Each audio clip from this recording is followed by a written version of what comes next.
On Friday, October 23rd, as the cool autumn breeze stirred fallen leaves, Daly Plaza was filled with 57 gold-painted shoes. During the 2-hour event, hundreds of people saw the Golden Shoes project on display. The 5 o'clock rush brought a flood of people past the installation. Whether they wore suits and ties, work clothes, headphones, or not, most could not help but stop and look. Some stayed, some went on their way, and some even participated by relocating pairs of shoes throughout the city. Each golden shoe represented a life that was murdered in the city's bloody streets. The 57 pairs of shoes were a visual representation of the 426 people who were murdered in Chicago last year. The project is a culmination of months of work, a collaboration by Santana and a handful of different organizations offering support to victims of gun violence. After months of planning, the first workshop was in July for family members who lost loved ones to paint their shoes gold together.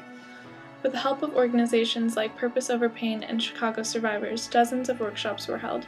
Through cracked voices and tear-stained faces arose a sense of hope and peace for the future through this project. For most of the mothers, all that they really asked for was for people to stop and pay attention. Many of them considered themselves now the voices of their children. "Keeping their memory alive keeps us alive," said Sabrina Collins, whose firstborn Marley died on Memorial Day in 2012. The mothers carry their murdered children's stories with them, keeping alive the love they once knew. Tanya Birch spoke on the powerfulness of the visually striking golden shoes, saying, "They can visualize the bodies from the shoes. I think it's a powerful statement. We have too many people killed by gun violence."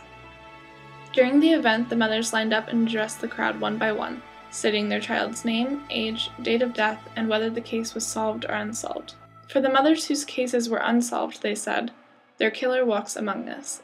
As the evening came to a close, viewers were encouraged to take a pair of shoes and place them throughout the city, with the promise that they would take a photo of it and geotag the location, as well as using the hashtag Golden Shoes Project.